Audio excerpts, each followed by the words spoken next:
রাজধানীতে গ্যাস সংকটের খবরাখবর জানার চেষ্টা করব। মহাখালী থেকে যুক্ত আছেন সহকর্মী রওনক মাহমুদ সৌরভ।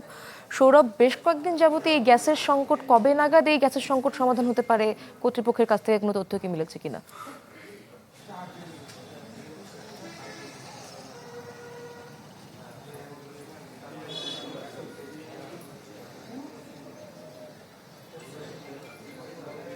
আমি এখন আছি মহাখালীর আরেকটি ফিলিং স্টেশনে।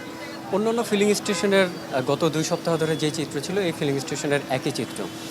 যা গাড়ির দীর্ঘ যানজটের কারণে গাড়ির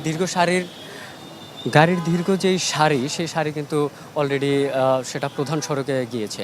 আর সকাল থেকেই এই ফিলিং স্টেশনে গ্যাস দিয়ে সরবরাহ হচ্ছে, তবে চাপ অন্যান্য স্টেশনের মতোই একদমই কম। নগদ নিয়ে এলো হার না মানা হার অফার। সর্বনিম্ন 10,000 টাকা রেমিটেন্স নগদে পাঠালে থাকছে স্বর্ণের হার জেতার সুযোগ।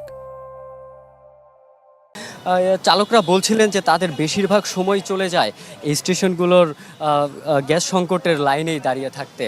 সেই ক্ষেত্রে তারা ভোগান্তিতে পড়ছেন, ব্যক্তিগত থেকে চাকরি জীবনের সব ক্ষেত্রেই তাদের ভোগান্তি চরমে পৌঁছেছে বলে তারা জানিয়েছেন।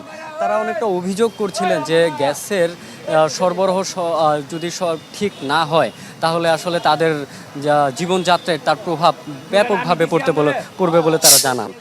এদিকে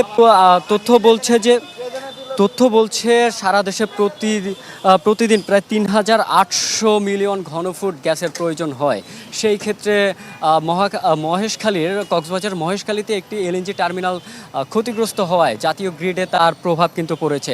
450 মিলিয়ন ঘনফুট গ্যাস কিন্তু প্রতিদিন জাতীয় গ্রিডে কম সরবরাহ হচ্ছে, যার কারণে বিদ্যুৎ খাত, শিল্প খাত থেকে শুরু করে রান্নাবান্না সব ক্ষেত্রেই কিন্তু ব্যাপক সংকটে পড়েছেন।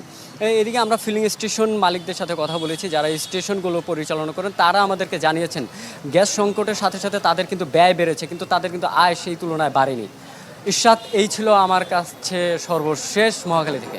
ধন্যবাদ আপনাকে সৌরভ।